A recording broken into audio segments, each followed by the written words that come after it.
तुम्हारा सीनियर अधिकारी बदतमीजी करोगे? हमारी बहनों को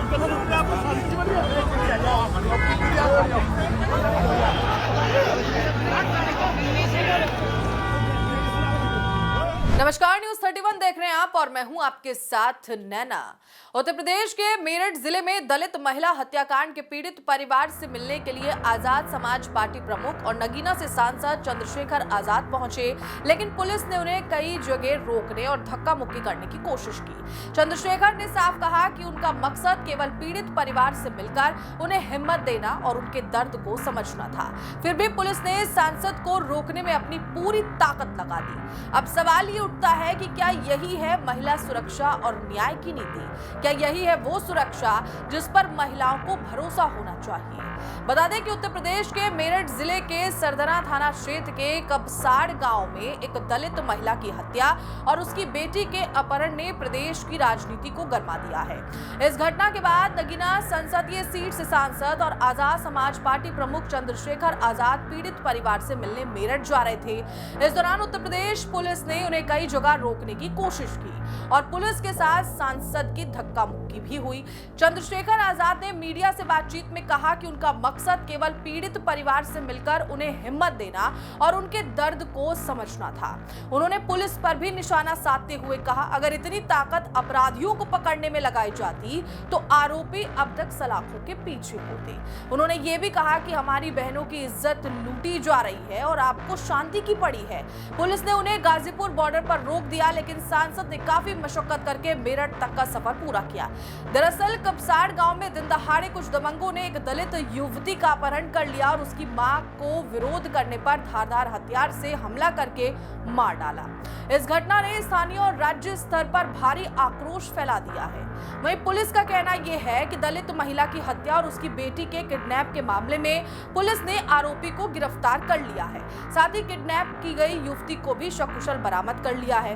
वहीं जब इस मामले को लेकर आजाद समाज पार्टी के प्रमुख और सांसद चंद्रशेखर आजाद पीड़ित परिवार से मिलने और न्याय की मांग करने के लिए काशी टोल प्लाजा पर पहुंचे तो रात के समय पुलिस ने उन्हें जबरन धरना स्थल से हटाया, जिससे मौके पर तनाव पैदा हो गया।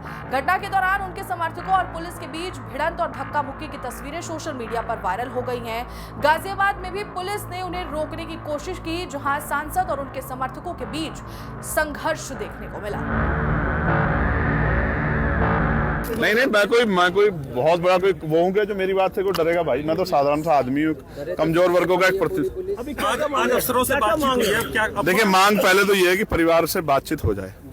एक कहते हैं ना कि कोई किसी के जख्म को मरहम नहीं लगा सकता, लेकिन बात करने, दर्द सुनने में हल्का हो जाता है। एक बार उनका पक्ष जान लूं, जनप्रतिनिधि उनका, तो पार्लियामेंट हो या सड़क हो, अपनी बात को रख दूं आप लोगों के माध्यम से। एक बार परिवार से मुलाकात होने के बाद मेरी डिमांड, देखिए मेरी डिमांड ये है कि उत्तर प्रदेश की हर बहन बेटी सुरक्षित होनी चाहिए। आप पीड़ित परिवार, एक सेकंड, क्योंकि मुख्यमंत्री ने कहा असेंबली में बोलते हुए, ये सुना होगा इन्होंने, मेरठ वालों ने, कि हर अगर बेटी का कोई अपमान करेगा तो हर चौराहे पे खड़ा यमराज, इधर सांसद जी, और यमराज जो है उसे कहीं और पहुंचा देगा। लेकिन यहाँ यमराज 52 घंटे सो रहा था या छुट्टी पे है?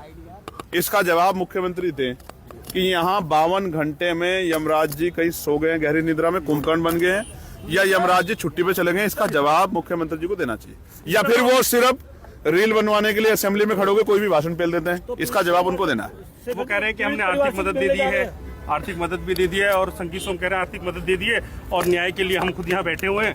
अब किसी को यहाँ आने की जरूरत नहीं है, राजनीति करने की जरूरत नहीं है। तो क्या आप राजनीति करने वहाँ जा रहे हैं? ठीक है, और कुछ कहना है? आप भी कोई मदद करेंगे पीड़ित की? और कुछ कहना?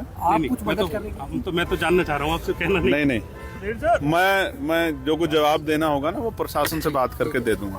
कौन क्या कर रहा है सब जानते हैं। आप जा रहे हैं? मैं आपको एक विश्वास दिलाता हूँ, मैं कबसाड़ जाने के लिए आया हूँ, लेकिन कोशिश कर रहा हूँ कि संवैधानिक दृष्टिकोण से मेरी परिवार से बात हो जाए, कहीं भी हो जाए। मैं आपको एक बात बताता हूँ, मैं कहना नहीं चाहता था, आपने जिक्र छेड़ दिया है। डब्बे खाली रहेंगे इस बार।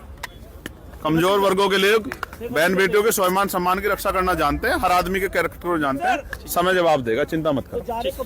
हाँ, मैं कबसाड़ जाऊंगा। अगर परिवार की कहीं भी और भी मुलाकात हो जाए तो कानूनी प्रक्रिया फॉलो करते हो, मैं उसमें सहमत हूँ। अपहर्ता से की है और अभियुक्त गिरफ्तार हुआ है और अपहर्ता बरामद हुई है।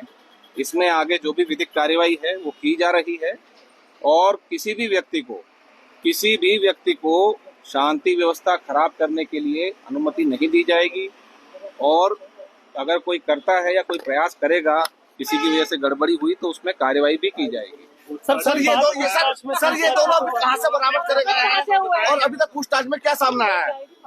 जी, इसमें मेरठ और सहारनपुर पुलिस ने इसको जो दोनों अभियुक्त और युवती है, इनको बरामद किया है और इसमें तत्परता से कार्रवाई की गई। कई दिनों से हमने इलेक्ट्रॉनिक सर्विलेंस, मैनुअल मुखबिरी, परिजनों से पूछताछ, पड़ोसियों से पूछताछ इत्यादि के आधार पर मेरठ पुलिस को ये सुराग मिले थे, जिसके आधार पर कार्रवाई करते हुए ये सफलता प्राप्त हुई है।